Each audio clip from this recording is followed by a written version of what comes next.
नमस्कार दोस्तों, से राधे। आपको इस वीडियो में लाल किताब के कुछ महत्वपूर्ण टोटके प्राप्त होने वाले हैं।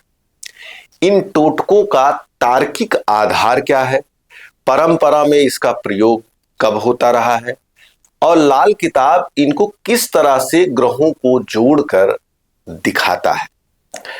आपने देखा होगा कि हमारे यहाँ अर्थात हिंदू परंपरा में औरतें अपने पैरों में रंग लगाती हैं। वो भी कौन सा रंग? लाल। पैरों में बिछिया पहनती हैं, कानों में बाली पहनी जाती है। लाल किताब का मानना है कि यह केतु का उपचार है। केतु को पैरों का कारण माना जाता है, कारक माना जाता है। शरीर में कहीं छिद्र हो तो उसका भी कारक केतु से जोड़ा जाता है। अगर आपकी कुंडली में केतु खराब है, केतु खराब होने पे क्या होता है? सडन एक्सीडेंट होना, ऑपरेशन होना, पति पत्नी के बीच में बहुत ज्यादा अलगाव होना, मित्रों के बीच में अलगाव होना, चोट चपेट के साथ साथ लड़ाई और झगड़े होना। इस अवस्था में अगर आपके जीवन में समस्या आ रही है तो आप केतु से जुड़े हुए उपचार कर सकते हैं। अब विषय उठता है कि लाल किताब ने पैरों में बिछिया और रंग को केतु से कैसे जोड़ा। लाल किताब का मानना है, ऐसे ज्योतिष का भी मानना है, केतु आपके पैरों का कारक है। पैर जो होते हैं उसको केतु से जोड़कर देखा जाता है। इसीलिए आपने देखा होगा अब तो लोगों के पास जूते होने लगे, नहीं तो पैरों में कांटे चुभना, ये भी केतु से जोड़ा जाता है। पैरों में हवा चलने से जो फटते थे, आज भी कुछ लोगों के पैरों में फटने की समस्या होती है, रक्त निकलने की समस्या होती है, नाखून टूटने की समस्या होती है। ये सारी चीजें केतु से जोड़कर देखी जाती है। अगर आपने सहज रूप से किसी के पैरों में इस तरह की दिक्कत देखी तो आप मान लीजिए कि उसके पैरों के द्वारा यह पता चल रहा है कि इसकी कुंडली में केतु अच्छा नहीं है। अब विषय उठता है कि हमारे ऋषियों ने, हमारे पुराने लोगों ने, हमारी परंपरा ने इसका उपचार एस्ट्रोलॉजिकली कैसे किया। कुंजवत केतु, केतु को मंगल की तरह माना जाता है, इसीलिए औरतों को लाल रंग लगाने की एक परंपरा रही है। केतु को अध्यात्म का भी कारक माना जाता है, इसीलिए जब कोई भी शुभ कार्य या पूजा का कार्य होता है तो लाल रंग लगाने से केतु नियंत्रित होता है। अर्थात जब मंगल आप सही करेंगे तो अपने आप केतु सही हो जाएगा। अध्ययन के बाद मुझे कुछ चीजें और पता चली कि जब रंग चिकित्सा में लाल रंग को बल और ताकत का कारक माना जाता है। हम लोग जब अपने घर में पूजा पाठ या कोई शुभ कार्य करते हैं तो बहुत सारी मेहनत हमें करनी पड़ती है, पैरों को अधिक से अधिक यूज करना पड़ता है। आप देखते होंगे कि जब आपके घर कोई शुभ है, बड़ा काम होता है तो शाम तक आपके पैर दर्द करने लगते हैं। इस समस्या का इलाज भी हमारे ऋषियों ने लाल कलर से किया, क्योंकि लाल कलर बल का कारक है। इसको तो आज का आधुनिक कलर विज्ञान मानता है और ज्योतिष का वही मानना है कि मंगल पीड़ा और चोट चपेट का कारक है। पहले की भूमि या पहले की व्यवस्थाएं इतनी व्यवस्थित नहीं होती थी। चलने से पैरों में चोट लगना, छिल जाना, कट जाना, भूमि उतनी व्यवस्थित नहीं होती थी, चुभ जाना, इस तरह की दिक्कतें देखी जाती थी। तो उसके लिए लाल कलर पहनाकर ज्यादा से ज्यादा लाल कलर का रंग लगाकर ज्यादा से ज्यादा पैरों को सुरक्षित करने की एक व्यवस्थित व्यवस्था की गई थी। वहीं पर कुछ लोग अपने पैरों में चांदी के कड़े पहनना, बिछिया पहनते थे। यह भी इलाज कहीं न कहीं से केतु का इलाज माना जाता था। लाल किताब का मानना है कि अगर आपके पैरों में दर्द है या शरीर के किसी हिस्से में दर्द है तो वहां पर आप रेशम के धागे या चांदी के कड़े को आप पहनते हैं तो वहां से दर्द धीरे धीरे कम होगा, क्योंकि केतु गहन और तीक्ष्ण पीड़ा का कारक माना जाता है। केतु को कहा जाता है कि जैसे कोई नासूर हो, कोई पुराना दर्द हो, टपक रहा हो, वो केतु से जोड़कर देखा जाता है। इस समस्या के इलाज के लिए अगर आप लाल रंग का प्रयोग पैरों में करते हैं या पैरों में बिछिया पायल के साथ साथ अगर आप पैरों में बिछिया पायल रेशम के धागे पहनाकर लोगों का इलाज किया जाता था। औरतें घर में या घर के आसपास ज्यादा विचरण करना पड़ता था।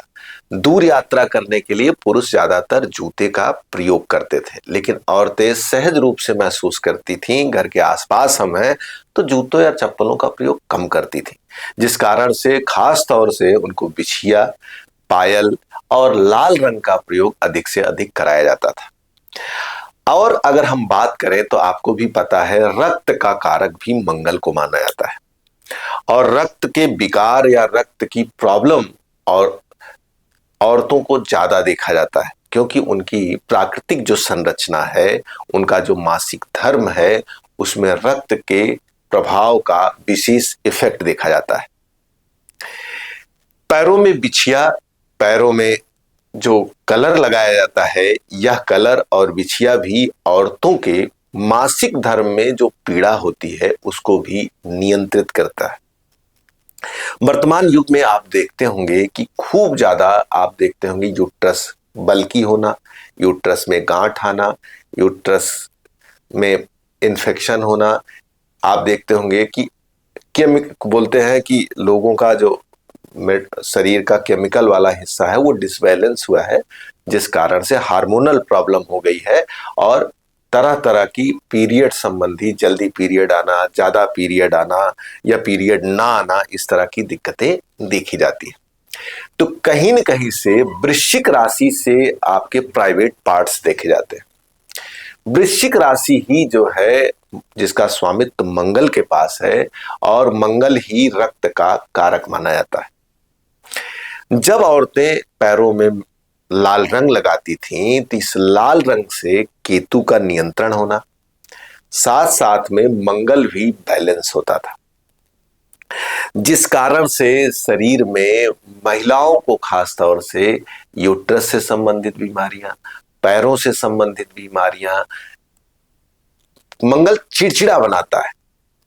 जैसे मंगल जब खराब होता है कुंडली में तो आदमी को चिड़चिड़ा बनाता है। केतु क्रोधी बनाता है, किसी के ऊपर हथियार चला देने की जैसी स्थिति पैदा होती। औरतें घर में रहती थीं दिन भर, उनके पास बाहर की दुनिया के लिए उतना समय नहीं होता था। 2-2, 3-3, 4-4, 5-5, 6-6 बच्चे होते थे, उनको पालना पड़ता था, जिस कारण से उनका जीवन बड़ा नीरस हो जाता था। आज के टाइम में एक बच्चा पालना टफ है, सोचिए पहले एक एक दर्जन बच्चे औरतें पालती थी और बड़ी संख्या में परिवार होता था, ज्वाइंट फैमिली होती थी, सभी संसाधन बड़े कठिन होते थे, लकड़ियां, पानी, सारी चीजें बड़ी टफ होती थी। उस बीच में उनको बल प्रदान करने के लिए, उनके चिड़चिड़ेपन को कम करने के लिए, उनके एग्रेशन को कंट्रोल करने के लिए बिछिया और इन कलर का प्रयोग किया जाता था। माना कि आज सुविधाएं बढ़ गई हैं, अब वो पहले वाला जीवन नहीं रहा कि आपको लकड़ी लाना पड़ेगा, आपको पानी लाना पड़ेगा, लेकिन कहीं न कहीं से शारीरिक रूप से चिड़चिड़ेपन से समस्या तो बढ़ती ही जा रही है। आज हमारे पास कुंडली दिखाने आती हैं, अगर 10 महिलाएं आती हैं तो उसमें 4 से 5 महिलाएं ऐसी हैं जिनमें ये समस्या देखी जाती है कि यूट्रस में छोटे छोटे गांठें आ गई हैं। नई नई बच्चियों को ये दिक्कत देखने को प्राप्त होती है, उनका मासिक धर्म डिस्टर्ब है, बच्चे खराब हो जा रहे हैं, मिसकैरेज हो जा रहा है। केतु को पुत्र का, संतान का कारक भी माना जाता है। जब आपकी कुंडली में संतान योग अच्छा ना हो, आपके बच्चे मिसकैरेज हो जा रहे हैं, बच्चे हो ही नहीं पा रहे हैं, उस अवस्था में भी यह इलाज आपके लिए सहयोगी होता था।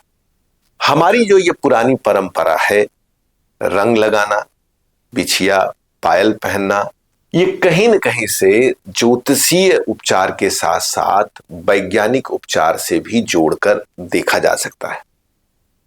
चांदी को ठंडा कहा जाता है, चांदी को बल कहा जाता है, इसीलिए कई लोग चिकित्सा में इनके जल को पिलाने की बात करते हैं। कई ऐसे परिवार हैं कि चांदी के गिलास में पानी पीना, चांदी के गिलास, चांदी की प्लेट में खाना खाना, ऐसी परंपराओं से होकर वो गुजरते हैं।